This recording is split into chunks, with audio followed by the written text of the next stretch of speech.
মহানগৰী সমবায় কাৰ্যালয়ত বিশেষ বৈঠক আৱৰ্জনা নিষ্কাশন সন্দৰ্ভত অনুষ্ঠিত বিশেষ বৈঠকত অংশগ্ৰহণ মন্ত্ৰী যোগেন মহনৰ বৈঠকত উপস্থিত থাকে আন্তঃৰাষ্ট্ৰীয়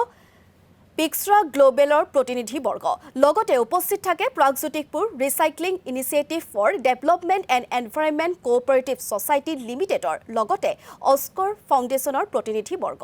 বৈঠকত সামগ্ৰীৰ পুনৰ ব্যৱহাৰৰ উপযোগিতা সন্দৰ্ভত নতুন প্ৰযুক্তিগত প্ৰকল্পৰ বিষয়ে আলোচনা কৰা হয় পেলনীয়া জাবৰৰ পৰা হোৱা প্ৰদূষণ বায়ু প্ৰদূষণ ৰোধ কৰা আৰু পেলনীয়া সামগ্ৰীসমূহ পুনৰ ব্যৱহাৰ কৰি কেনেদৰে আৰ্থিকভাৱে লাভৱান হ'ব পাৰি সেই সন্দৰ্ভত আলোচনা কৰা হয় বৈঠকৰ পেলনীয়া বটলৰ দ্বাৰা নিৰ্মাণ কৰা দুখন জাবৰ কঢ়িওৱা ঠেলা গাড়ী মুকলি কৰে মন্ত্ৰী যোগেন মহনে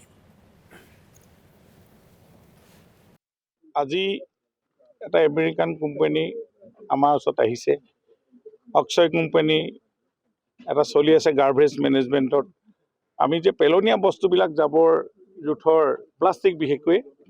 এইবিলাকে যেনেকৈ পৰিৱেশ প্ৰদূষিত কৰিছে আৰু ভয়ানকভাৱে আমাৰ ইয়াত পলিউটেড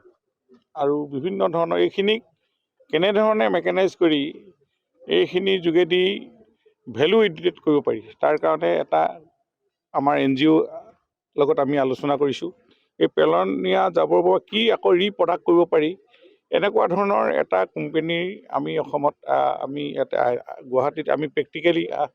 8খনমান জিলাৰ যোগেদি কামখিনি আৰম্ভ কৰিছোঁ আজি যিটো আমি এখন দেখিলে আপোনালোকে প্লাষ্টিকৰ পৰা এখন